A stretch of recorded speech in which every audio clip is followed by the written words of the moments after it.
Oh, I just ordered some more Franklin balls, dude. Let's see, where did it go? I only had like one. No, they're the same color. No, it's the holes on it. Oh. See? Oh, this is a Franklin ball. This is the Vulcan. So it's so different. These both have 40, 48. Yeah. This is what the PVA uses, so we've been using it. But I feel like it's a better ball. Because it lasts longer? Lasts longer, more spin, more power. That's why these guys can drive the ball with so much dip. Oh my gosh. Huh? That's why these it has so much dip. Am I good? You're serving. Okay, let's go. No, no, what? What are you doing right now? You're returning, right? Yeah. SSRR. Yes. You're turning and running up. All right, here we go.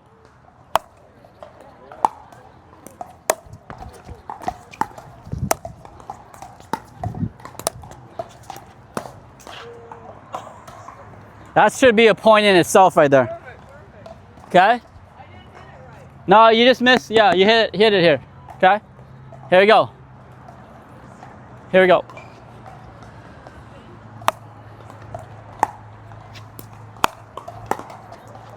Okay, look where you are. At that one, so that's the gray area on that one because you're caught from back there when I'm about to drive it, right? I should have stopped and flipped.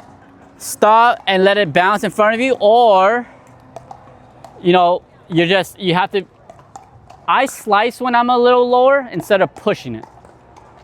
So just like how you're doing there, right? I use that motion because, again, it's a lot more natural. That I don't want to go to it all the time, but if I'm going to get a ball here that I'm trying to come up, I might as well slice it because I can take pace off, right? I can actually try to, that backspin is going to help me cradle that ball, just like how you're catching it and hitting it. Because if I try to do this and either short or push it up, that's where it either pops or I get caught on my feet. So you have to make a decision whether you're going to let it bounce in front of you and then you're going to either short hop it or slice it, or you're slicing it out of the air. But it came to my forehand. Yeah, so here. This way. Oh, you would have scooped it. Yeah. That's what we'll work on the next time.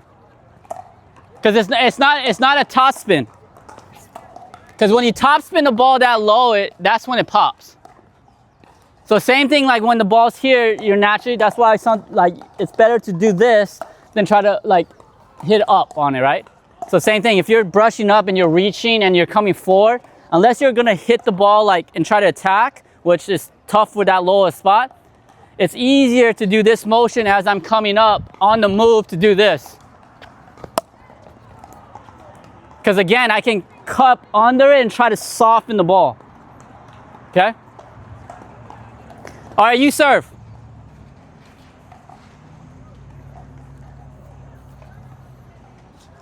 All right, serving what? Yeah.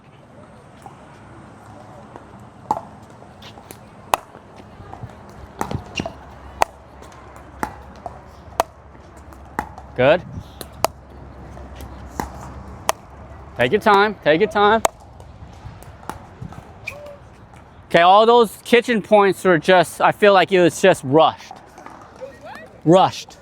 Like I don't feel like you did any feet, pause, hit, or it didn't look like you're kind of doing, you're kind of reacting, and that's where, when you get into a game, you go back to just kind of natural things to get the ball over. Yeah. Well, that's, people don't want to look bad or lose or things like that. So you go back to wanting just getting the ball over, right? Instead of actually working and implementing the stuff that you're learning, even though you miss or not, you need to start training your brain so it doesn't go automatically back to like, you're just reacting to the ball and hitting, right? A couple of these, if you didn't rush and kind of use, earlier to get your feet, you'd have been more behind the ball to hit a softer shot, right? So then in instance of a better shot, I don't need to rush back here. And that's the problem when people get into this cross. and they start panicking or tightening up, they try to hit almost like as they're stepping because they want to get back. They're so worried about the middle that they're just not hitting a quality shot and almost just reacting to the ball to try to get back. And now you're kind of in this predicament of always kind of like, now you're like pressuring your own self, right? So instead of kind of selling, I want to move before that ball is getting to me and bouncing instead of afterwards, right? So as that's to me, that's when we work on, you know how I just talked in the beginning, putting everything that we worked on individually into the game. So that sense, right? All our toss spin dinks where we were doing here and I feed you the ball here, load this is where we got to insert this motion into the game. So as you came up, you worked your way beautiful up, short hop. As soon as you got here, it's just like you're starting to reach, right? So that's where you want to go back. So what shot am I using this? Oh, that's that shot, my top spin shot, where I gotta, you know, like I'm loading, I'm pausing, I'm not panicking, I'm brushing. So those are the ones here we work on. So in the game, it will get simpler for you to kind of implement it each time you play with your groups. It's not gonna always work. You're gonna result back to just normal sometimes on reaction. But on some of the ones, on slower points where challenge yourself in the games when there's pressure, point span, you know, to see if you can start doing these sequences. And that's why at the end it's good to play points because it's fast paced, right? So on these ones, since who cares who wins a point, you know, like this is where I would try it in the real pace scenario. Whether you miss every single ball, it's fine, right? So if you can do it here, eventually, then you can start doing here. That's like Tony, right? I told Tony, work on the shots for Skinny against me like we just got done drilling. Okay, and then you go Saturdays with your club boys, and then you try to implement it. And if you know you're reacting, fine. But in our session, don't try to beat me in Skinny. Beat me with the correct shots. Okay, don't react, because then he's like, oh, I get that. So then now, like when he goes sit, he's like, man, it's so much easier against my friends now, because now I'm actually implementing what we're working. Because I'm missing this so many times against you, and I'm not getting frustrated because I want to learn. That now when I go there, I've hit it against you so many times in Skinny that we're playing like actual real pace that it actually feels slower when I go out there and play, right? So don't panic against me. Yeah, the ball is gonna come faster, probably at spots that you don't see too often out there. But this is where you really, just like how I told you, really challenge yourself to be perfect here in our drills and our lessons, just like half the kitchen, everything really, really short and compact, right? Because in the game, you know that it's not gonna happen as easily, right? For you to be like, in the game, I'm gonna be like, every ball half the, you're not going to. I'm not even doing that in my games, like what I work on. I wanna implement it, you know, slowly. As you implement it, that's the biggest thing. Okay, so when you get here, go through your sequence, because when you go through it and we hit our balls, you hit really well, right? You know it. So in the game, something happens, just like there was good, and then I moved back to drive. In the beginning, it's just like automatically I got back there to drive, and it's like you get into that sense like, oh, this is like almost game. It's almost like reverse. You're taking your game motion into our drill, so it's like you're doing that instead of like staying forward. Because now I want you to be forward in our drills when I'm driving hard at you. So now when you go in the game, you're like, I've hit this 100 times. Like he's driving at me just as hard as anyone else would. And that's why I do drive hard at you, because I don't want it to be, I actually want our session to feel a little bit harder than when you go play. Okay? That's why I try to hit harder shots at you, because I want you to practice the shots that we're learning under a little bit of distress. Right? So then when it goes out there, it feels a little easier for you. And then you don't get as intimidated to not try it in games, right? Okay? All right, come on. Serve and stay. Let's go.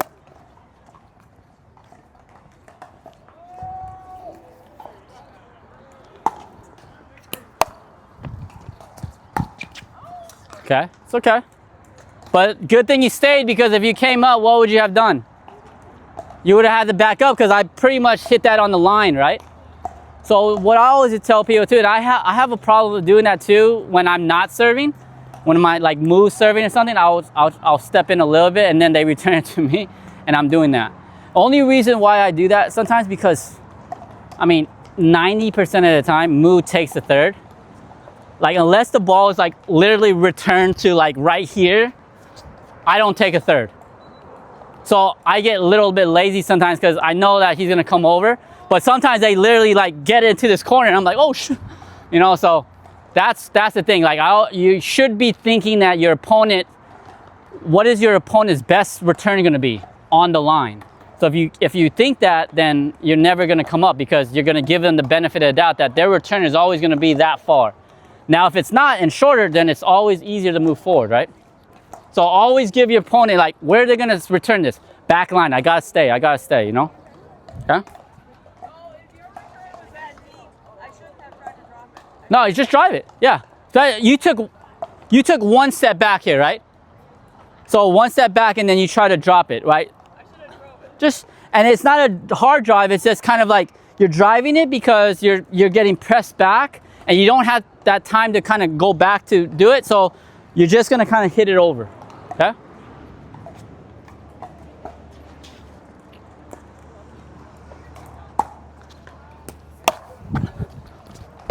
Good. Oh, Up.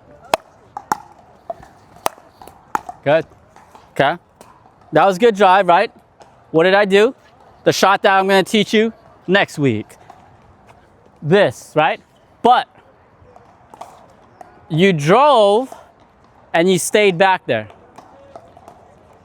Because did you not think that your drop was good or your drive drop was good enough? yeah. Okay.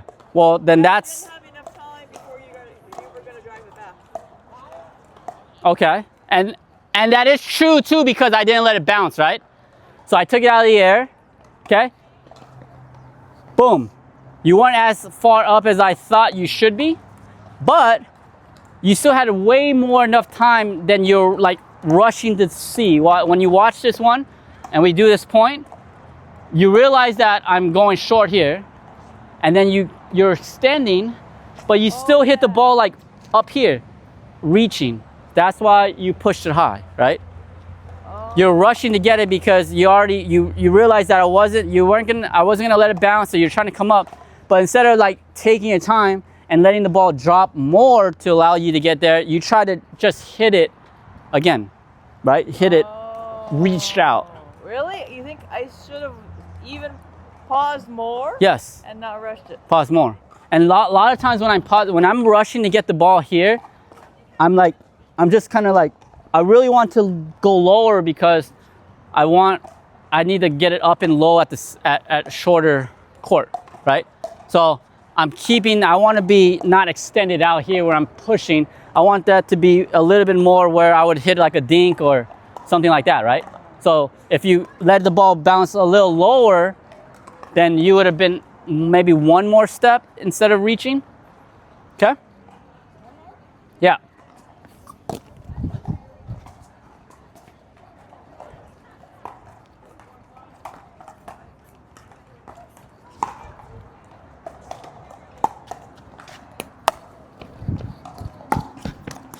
One more.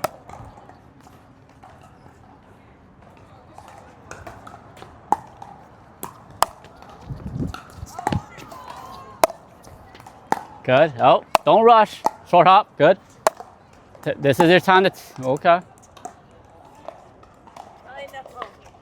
Yeah. Wait, would you have pushed it like that? No, but did you? Okay, so that was me because I automatically go to that softer topspin shot when I see them waiting. Like when I see you already kind of coming up in position, and it looks like most likely you're gonna short hop in that area, right? Yes.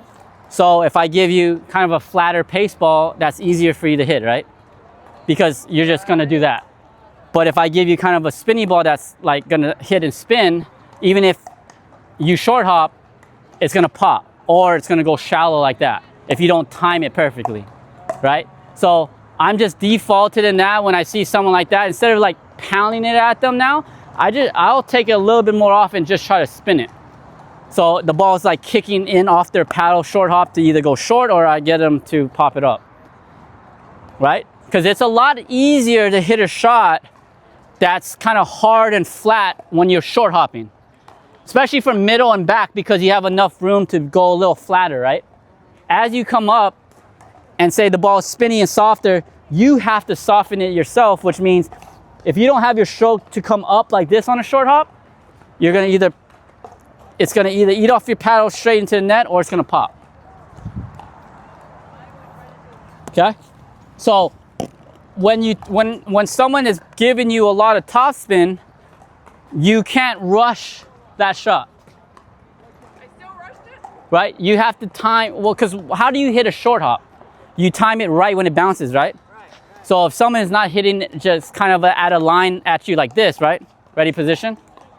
Okay, if I give you like this, it's easier for you to short hop, right? The ball came here, I'm just going this. See how easy it is for you to get over?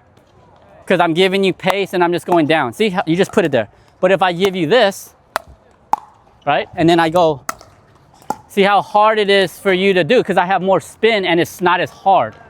So you have to create the push, but if you push hard, it's gonna pop off your paddle, right? You see the difference? So the first one I'm hitting flat at you, it's easier for you to do. So that's all you do is, as long as you time it, you're gonna be able to hit that.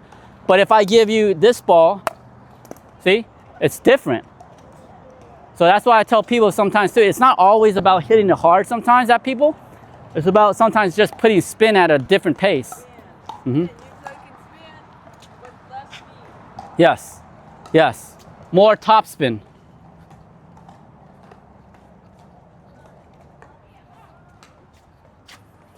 So what do you do on that when it's top spin like that?